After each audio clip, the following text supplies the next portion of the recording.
Can I just kick it off if that's all right? Yeah, just want to take an opportunity to, in front of the cameras, be able to thank supporters and family and friends and a lot of people that I'll reach out to post this, but especially to our fans, just thank you for everything over the journey and all the support you've given me along the way, and making Adelaide Oval such a special place for us to play. And yeah, unfortunately won't be able to get to do anymore, but I know how much the boys love your support, and I certainly do as well. So a big shout out to all of our fans. Thank you very much. Congrats, Brodie. How did you come to the decision? Not easily. I told the boys this morning I probably had a decision to make at the end of last year about how I wanted to go about things. I had a pretty difficult 2024 and decided to put my head down and go to work and really have a crack at being able to give my best to the team this year and try and play some AFL footy. And if it wasn't to give the young boys everything I had in the SANFL and then try and mentor those guys, and it turns out that I was able to do both and come into the side and play some good footy, which probably made the decision a little bit more difficult. That I probably surprised myself a little bit with the way I was able to go this year. So, but I probably had a fair idea throughout most of the year that it was going to be my last, and yeah, thankfully I was able to finish it off playing some AFL finals, which obviously didn't go the way we wanted, but to be able to get back there after a long wait and a big rebuild at this footy club to go out in a final meant a lot to me. Yeah. Is there personal pride that you were able to bounce back after 2024 and just do what you did this year?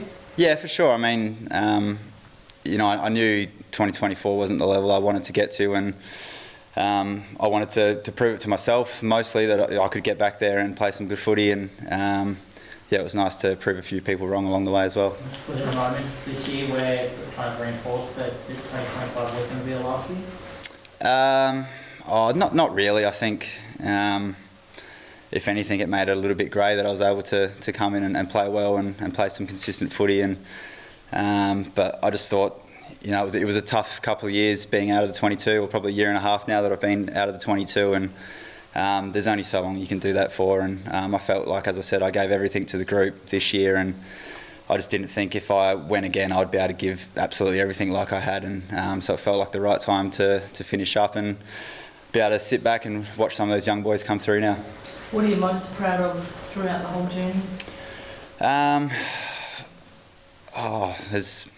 There's been some really good moments. I mean, I got to captain a showdown win thanks to Dorse after the siren. So if you told me I was going to do that, at the start of my career, there's no way I would have believed you. So things like that, and I guess just the way I went about my career. And then, as I said, the rebuild, it was a tough period for the club, but to be able to stick that out and help these young boys along the way, and as I said, see us get back to finals footy this year, it's pretty fitting to know that the club's in a great space now, so I was able to help out along the way. Well, being a one-club player, is that something that it's pretty rare these days? That was really important to me, yeah. I mean, the boys get into me that I don't leave Westlake, so there was no way I was going to another club regardless. But I've loved being here from day one, and loyalty was definitely something that was important to me, and I could never see myself leaving here, and leaving Tex and Lairdy and Sloaney, these boys, there was no way I was ever going to leave the footy club. So yeah, being a one club player is really special. Over that time, what's been the biggest change throughout the club, do you think? The car park's gone to shit, but that's Kelly's in the room. It's been ups and downs. I sort of came in and we were pretty low on the ladder. We jumped straight up to a prelim.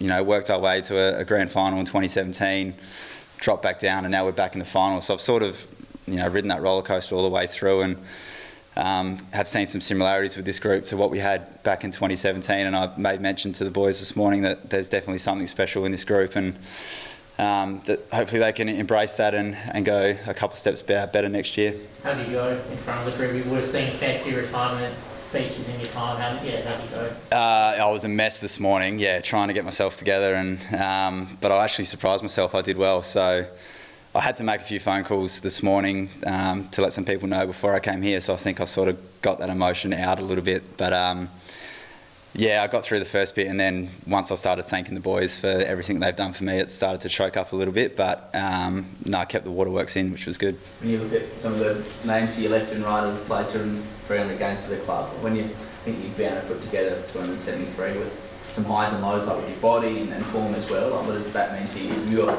longevity? Yeah, it still hasn't quite sunk in, to be honest. You know, a lot of people have mentioned that. I think the club put up a leaderboard of games a couple of weeks ago and I was right up there, and that just, yeah, still hasn't sunk into me that I've played that much footy at this footy club, and, you know, being the top 10 of players at this club is very surreal. And I've made mention, you know, when Sloaney and Tex played their 250th and I was able to do that the next year, seeing them do it, and two absolute legends of the footy club, and then you sort of think, oh, I'm just behind them. Like, it's, yeah, it doesn't sit that well with me, and it's still something that'll take a while to sink in, but certainly very proud of that, yeah. You seem very humble. Like, are you aware you will go down as the Adelaide grade and All Australian, and, you know, where you sit on the, like, do you see yourself in that echelon of players, or do you find it hard to see yourself that way? Nah, not really. Yeah, it's a strange one. I mean, the boys have pumped me up a fair bit today, and the coaches did as well, which was really special. But yeah, as I said, it doesn't sit that well with me when people are throwing around club legends and things like that.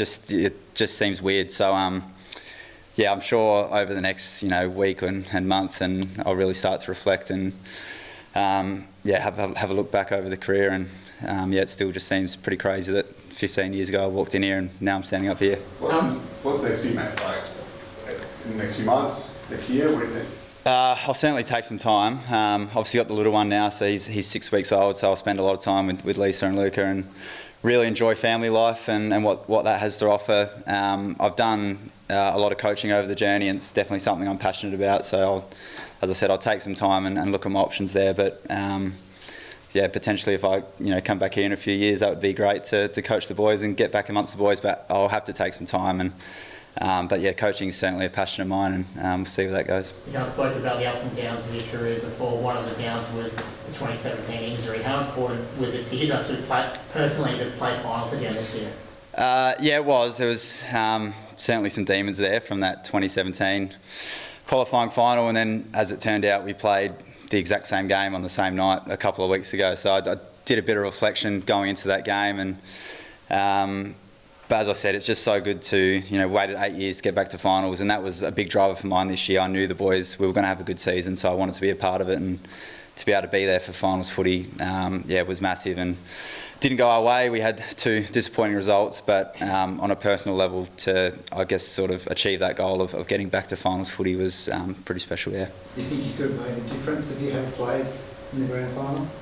In 2017, for the record, we'll just say yes. But yeah, I mean, that's a long time ago now. But yeah, it would have definitely been nice. I'll certainly look back, and there's a lot of, not regret, I don't know what the word is, but to miss out on that is certainly something that still haunts me a little bit. But yeah, I'm not sure how much of a difference I would have made. It didn't go away that day, but that's fine. I said to the boys today, when they get back there, hopefully it's next year, I'll be in the crowd or there in some capacity cheering them on, and I'll be the most excited supporter for them. What is the state of the list and club you think that you're leaving behind? Like, how close are they to getting back to that pinnacle? Oh, so close, yeah. It's as I said, I think there's something special in the group and a lot of young talent that's getting better and better, and I think they're right at that point now where they're ready to explode into A graders of the competition, and got a lot of young guys coming through the SNFL. There's a lot of guys, Nixie mentioned this morning, that were in the same boat as me this year, really stiff not to be playing more AFL footy, which is great for the footy club, and yeah, we're in a great spot to go one better, and it didn't go our way this year, but I think that'll drive the group next year. Anyone you reckon could be the next Brodie Smith, coming up after that? I did a lot of work with Charlie Edwards and Oscar Ryan throughout the year, so I'll put those 2 boys up. I'm really excited to see what they can bring, but there's so many as well, like the whole back line, James Borlase, Jordan Butts, Hugh Bond, like all these guys played such good footy throughout the year, in and out the side and couldn't quite get in, so yeah, the boys are in a great spot to go one better next year. Who are you going to miss the most at the club? I'll miss everyone, but it's hard not to say Lairdy and Tex, 15 years with them.